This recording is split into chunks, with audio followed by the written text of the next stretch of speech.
Muy buenas tardes. En un día más donde vemos la jornada conmemorativa al padre fundador, José Abraham Martínez Betancourt, de la Congregación de las Siervas de la Inmaculada Concepción, un grupo de maestros nos hemos dedicado a estudiar, a analizar, a leer algunos fragmentos de las cartas tan interesantes que el padre Abraham dejó. A nosotros en este caso nos toca sobre lo que es el aprendiz de obispo, que va de 1933 a 1940. Aquí podemos ver los diferentes cargos que tuvo el padre. Antes que nada, se debe de saber que el padre Abraham era una persona muy sencilla, era una persona muy estudiosa, era una persona que por medio de esas cartas invitaba a los feligreses a mejorar en su conducta, en su vida diaria, acercarse mucho a la palabra de Dios, a comprender lo que son sus leyes, a entender cómo hay diferentes pruebas que les pone a uno y que tiene uno que salir adelante. Bien. Después de este pequeño antecedente, vamos a pasar a lo que es el aprendiz de obispo que le tocó al padre Abraham Martínez. Aquí, como podemos ver, tuvo diferentes cargos.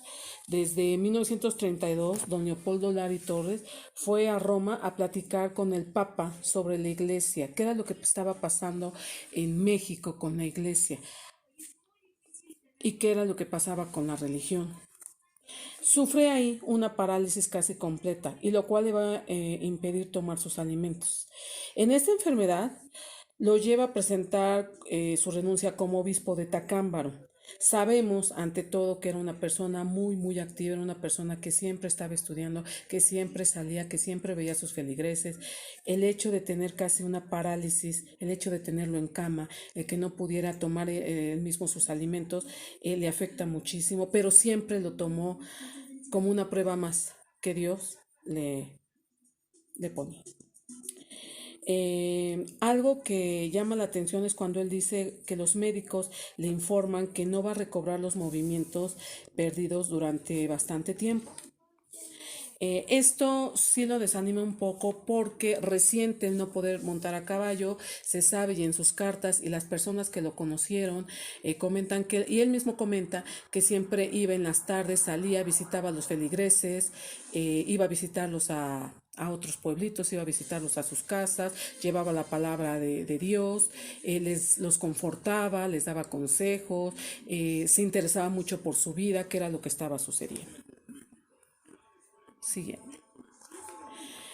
Y sobre todo el hecho de no poder con su labor pastoral en la diócesis de Tacámbara, pues eso le afectó muchísimo. Bien, le van a aceptar la renuncia y llega como administrador apostólico a Tacámbara. A partir de ese momento recibe una serie de cargos porque el propio señor canónigo don Estanislao Reyes lo llama para que fuera su secretario, su secretario personal. El señor López lo nombra provicario general en octubre de 1934. Fue también consultor diocesano desde 1935 y vicario general hasta mayo de 1939.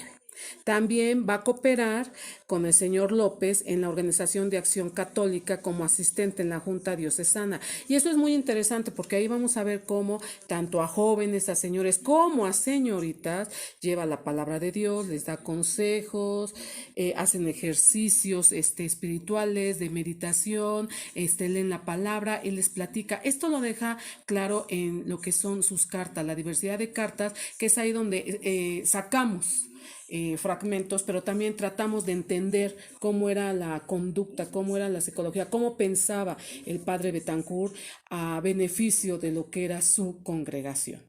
Bien. También también ayudó en en otros cargos. Bien.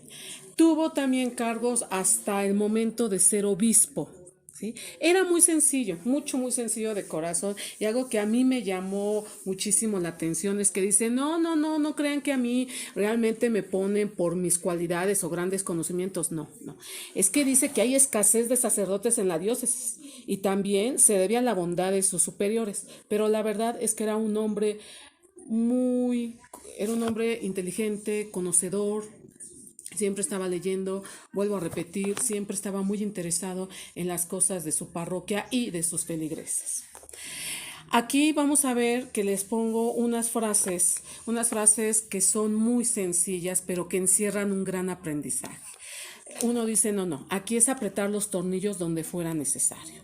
Eso es una de sus frases para de alguna manera ver si alguna de sus ovejas, si alguno de los feligreses estaba o salía del redil, ¿sí? Siempre cuando él tomó ese cargo de administrador, a él lo que le gustaba era principalmente la rendición de cuentas y de los diezmos, que todo fuera muy claro, que todo fuera transparente para no tener problemas. Se basó mucho en los libros parroquiales y en la obligación de los ejercicios espirituales. Y lo que él decía al final, esa frase era muy sencilla, muy de él. Una persona muy sencilla, vuelvo a repetir, él decía que lo único que puede hacer es dar una limpiadita. Él pasaba y daba una limpiadita, ¿sí? Por una parte. Bien. Aquí podemos ver las imágenes, vemos al padre que está con algunas jovencitas, algunos hombres, él está ahí dando la palabra, ayudándolos, se interesa mucho por lo que es su vida. De otro lado vemos al padre que está escribiendo sus cartas, y la imagen que más impacta es donde están las manos, y en esas manos están posada también un niño pequeño, que también encierra mucho aprendizaje en el sentido de tanto la infancia como el ser adolescente, como ser adulto, siempre está uno cobijado y rezar bajo las manos del Todopoderoso. Bien.